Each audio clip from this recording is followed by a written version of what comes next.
When your mission is clear, then you attract missionaries who take your message even further out into the world to share with their networks. So that's the benefit of choosing to talk about your book in small pieces while the book is cooking. Good evening. Happy Wednesday, my winners and goal getters. Welcome back to another episode of the Getting the Win Show. I'm your host, Melissa T, the Procrastination Bully. This is your first time tuning in. Welcome. The mission with this show is to help women who have navigated a trauma or transition find healing through writing and publishing their first book. So we give all the tips on here. And today I want to touch on something that you may be hearing some online noise about. So if you're somebody that's seen, some YouTube videos, maybe you're into motivation, you've likely seen some of them with thumbnails that say, be silent and don't let them know what you're doing. Or you maybe have heard videos from people like me who say, like, find a who and confide in them, and you might be torn between them, especially as it relates to your book. Yeah, that can be kind of confusing if you're wondering whether or not to be open or not to be during your process. So in today's video, I'm going to talk about when to tell, basically whether or not to talk about your book during the writing process or after you're done writing it. All right. So let's get into it. So if you're probably of that move in silence camp, sure, there's some advantages to that. There's no lie there. Like, you might be a person that's more cautious. You want to make sure all your bases are covered. And in that case, that makes sense. I'm a detail oriented person. I get it. Like, you want to decrease the amount of errors that you make. I get that. The issue with moving in silence, particularly if you're moving in silence by yourself, is the possibility that you will indeed make errors because you don't know what you don't know. Okay. So that's sticking point number one with that particular mindset. So for the folks that say, move in silence, don't tell anybody what you're doing, 9 times out of 10, that's usually a result of being burnt before. And trust me, I get that too. I understand that feeling because there are several things that could happen as a result of sharing stuff midstream. Either one, life might life, and then you end up not completing the thing that you started talking about. So that might be a ding on the credibility. Or two, the possibility of somebody hearing your idea while it's still in development and then running with it and completing it sooner than you and then taking credit for it before you get done with it. Which primarily that's the motivation of the move in silence movement, if you will. Preserve your ideas, preserve what you're doing, and hit them with the results. Sounds pilot like, right? Very familiar. So I understand that mentality. Now, here's the other side. If you're wondering, if you're in the middle of your book and wondering whether or not you should talk about it or wait till it's done before you talk about it, or if you're just starting and you're like, should I tell people about this thing or should I just go ahead and run it all the way through before I say something? Here's the other side of that and the benefits of the other side of that. It's important to have a who in the process. And like I said, even if it's one safe person, I'm not asking you to put your book on blast entirely for the reasons I just described, right? Somebody might take your idea, run with it, and get it done faster than you, and then reap all the attention and benefits. But what I will say is have at least one who in your corner that is either QAing your book ideas or someone who has experience in writing and in being published that can point out the pitfalls before you reach them. Okay. So that goes back to what I was saying before about moving in silence and moving on your own. You might make some mistakes that are avoidable if you have somebody in your corner that can point out the mistakes before you get to them. Okay. And if you've been following the recent episodes that I've been doing, chronicling the book process, the one big pillar is the messaging pillar that happens after you've written the draft and after you've gone through with the polishing and presenting. But one of the things I did mention as kind of a unique part of the marketing process is indeed talking about your book a little bit while you're building it up to grow your audience. Because by the time you get to the launch pillar, which is at the end of the process, you don't want to just be talking about the book when it's launching. You would have wanted to build an audience while you were building the book, so that by the time you get to the launch pillar and you're starting to, promote yourself on podcasts and growing an email list and all the things, folks already know about your book and they know to expect it. In the launch pillar, you're just announcing my book is coming. You know what I mean? But during the polishing and presenting pillar, during the messaging pillar, you will have want to have been seeding the idea of your book all along. Mind you, you're not spoiling any major things in the book that can be copied. So if your book has anything proprietary like frameworks, don't spoil those, because you want those to be specific to you and you only want the readers of your book to get that. So that you would keep within a landing page. That can be something that's a freebie that people can receive in exchange for your email address. And that would be part of your messaging pillar. That would be part of your marketing. Okay. So anything that's proprietary that can be quote unquote stolen or taken away from you, that's original to you, yes, hang on to that. Okay. Definitely hang on to that. But general concepts that are universally understood, so lessons that you've learned from your transition or trauma, that sort of thing, seed those things in your social media marketing, your content marketing, whether you're choosing to do written content like a blog or quick content like threads. Threads is perfect for that, or X if you're still using X, aka Twitter. You can quote different lines in your manuscript, your book draft. That's perfectly okay. You don't have to worry about people stealing your IP when you do it that way. And besides, anybody that's going to steal a quote, that's one quote. That's one line from your book. They're not going to be able to harm your brand in any way because the book's not out yet, right? So if you are of the camp of the move in silence, don't tell anybody about the book until it's completely done, I'm offering you a few things to calm the lizard. Go back to the last episode to get that, or the last couple of episodes. I talk about that. But to calm the fear in your mind of your IP being stolen, don't worry about that. Do it in bits to attract people. Let people know that you are indeed working on a book so they can join your movement, so they can be a part of something that is bigger, be a part of something that is relevant and will have impact. You do want people to follow you and to join you and to pour into you in terms of what you're doing. In the last episode, I talked about that, the importance of the impact that can be had when you take action on your book. Because when you've navigated a trauma or transition, not only are you impacting, not only will your message reach and impact the people that are behind you that have either not gone through the transition yet or who are going through it, but they're not where you are yet, but you'll also reach the people who are ahead of you and can reach back to you and pour into you and say, try this. Have you considered this? Maybe don't share that part because here's a better version. Here's something else that's more helpful. Or as I was mentioning before about not having a who, the people that are ahead of you can be like, watch out, the bears over there. Okay. There is an opportunity for you to be poured into.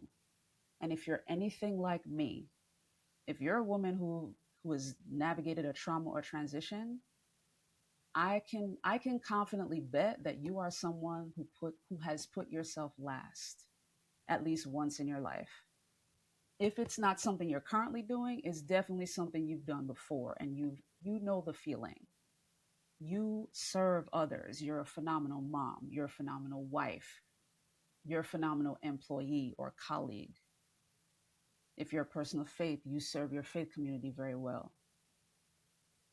This is why it is important to allow yourself to be poured into. share your message in increments so that other people can come alongside you and say, you're on the right track. Your idea has legs. Your message is valid. Your struggle is valid. Okay. So if you're wondering whether or not to talk about your book, like wait till the book is completely done before talking about it or talking about it along the way, I strongly suggest the latter. Here's a reason why sharing the process of your book or sharing bits and pieces of the content in your book that is to come is so helpful. It's content.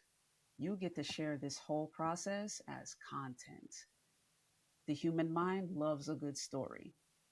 That's why reality TV is a whole thing, right? I'll be honest with you, I'm not a huge fan of reality TV, but I cannot deny the power of storytelling. The reason reality TV works is that it's storytelling. Even if the story is quote unquote trash, like if it's something that's not appealing to us, the human mind is a problem solving mechanism. It absolutely loves to close loops, it loves to answer questions. So if you start a story, we're going to want to follow it along. We want to see where it ends up. We want to see the twists and turns we want to know. Okay. So if you let folks know you have a book coming, you may not necessarily reveal the title. You may not be a person that comes up with the title first. You may be someone who comes up with the title at the end of the process, which is perfectly fine. So dropping little hints about it though, and showing parts of your process, whether you show a quick photo of you handwriting some content, whether in your journal or a notebook that you're using, recording yourself, maybe going on a walk or something, ideating, um, recording yourself, sharing your feelings on the process in a quick short or reel. That sort of thing feeds into the narrative of your book writing process, and people will join you for the ride. They love to hear that kind of thing. They love to be a part of that. And let's be real, people love giving their opinions on stuff. So if they give you feedback on your book process and you heed that feedback, that'll increase their buy-in even further. That'll make them even greater fans of yours. My coach, L. David Harris, likes to say, when your mission is clear, then you attract missionaries who take your message even further out into the world to share with their networks. So that's the benefit of choosing to talk about your book in small pieces while the book is cooking. Because then, here's the other thing, the content that you produce while you're in process, you can then repackage into a course or another sort of financial item that you can sell later. Maybe you can turn it into a workshop, whether in person or virtual. You can turn that into a workshop because you chronicled the whole process. You're not having to re-record anything because you already did, right? So that's another benefit. In addition to the storytelling element, which is irresistible. Folks love a good story. And on platforms like LinkedIn, where organic reach is still possible, as well as TikTok, that's definitely helpful. That is an asset to you in your book writing process. So don't rule that out. Okay. And then, of course, there are the in person community opportunities. Depending on what your book's genre is, remember, you want to get clear on that before you start your book. When you're clear on the book's genre and who your reader is, then you can pinpoint who you want to network with in person, the different organizations and literary societies, for an example, as as communities to speak to. You can target those in-person opportunities and share your journey. And then those members can pour into you as well based on their experiences or based on what they want to see in a book like yours. Give the people what they want, right? So all of this is important information that you can use going forward. When you choose to put it together solo and not say anything until it's done, you tend to miss out on those opportunities. And then here's an example of why this option over here isn't necessarily the best option from my own personal life. I just wrapped up with a client who had his book ghostwritten and fully completed, printed, published, completed. Okay. The reason the book landed on my desk is that, unfortunately, no shade to the person who was the ghostwriter, but given the author's target audience and the kind of book that it is, it's a self-help book that has elements of the author's life story in it, but he's using the book as a calling card to get book to speak. There, the formatting of the book does not match the goal that he's after. This goes back to that foundation pillar: being clear on who your target reader is, being clear on the purpose of the book, because that would then inform how the book is formatted, how the book is written, the type of tone that is used in the narration. All of that is established from that first step. It's super important. So, because the job was initially done between the author and the ghostwriter, in this case, the author and the ghostwriter, and that was it. Unfortunately, there's now a book that is printed that has to go all the way back to scratch to be edited and gutted and reformatted. So that was my task. That was what I was hired to do, and I have done.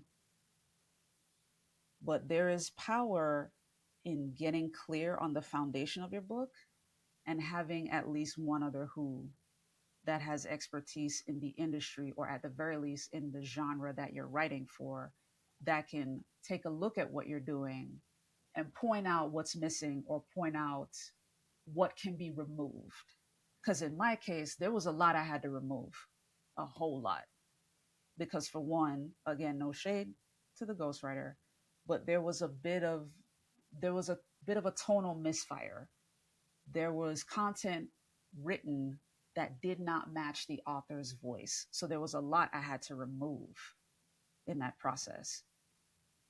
So don't let this be you, okay?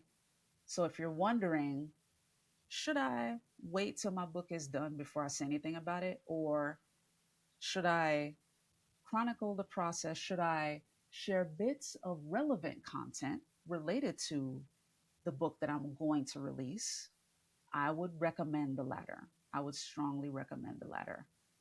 And when you enter into literary communities, whether that's book groups, author groups, writers groups, those groups are typically safe spaces because creatives value the power of IP, and they won't steal your stuff because they value their own. Okay? So that's an important point as well to consider. This was a brief one today, but I wanted to go over that in case that's a question that you've had on your journey, in addition to all of the other questions you've been asking yourself as to whether or not you should write your book. Like, who am I to talk about this? Will this take too long? Will this be too expensive? This might be one of your questions too. Like, okay, do I talk about this or not? Let me just focus on writing it. Here's the other danger before I leave you. Here's the other danger of doing that first option, writing the whole book before talking to anybody about it. The danger of that is the temptation to procrastinate. If nobody knows what you're working on, you can then choose to table it and not finish it. This book is a divine assignment. A divine assignment. Something that was placed on your heart to share with the world. It is incumbent upon you to publish it and get it out here. And the most effective way to do that is to ensure that other people know that you're working on it. Even if it's only one other person, maybe not people, but one other person. It's important to have a who, at least one. If you found this episode beneficial, be sure to like, share, and subscribe on YouTube.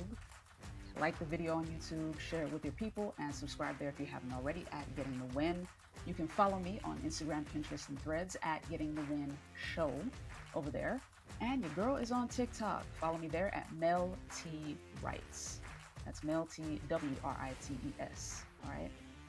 And if you want to join my Goal Getter community, be sure to follow me on Instagram first. Hit that follow button at Getting the Win Show, and then DM me with the word community, and I'll shoot you the link to join my community.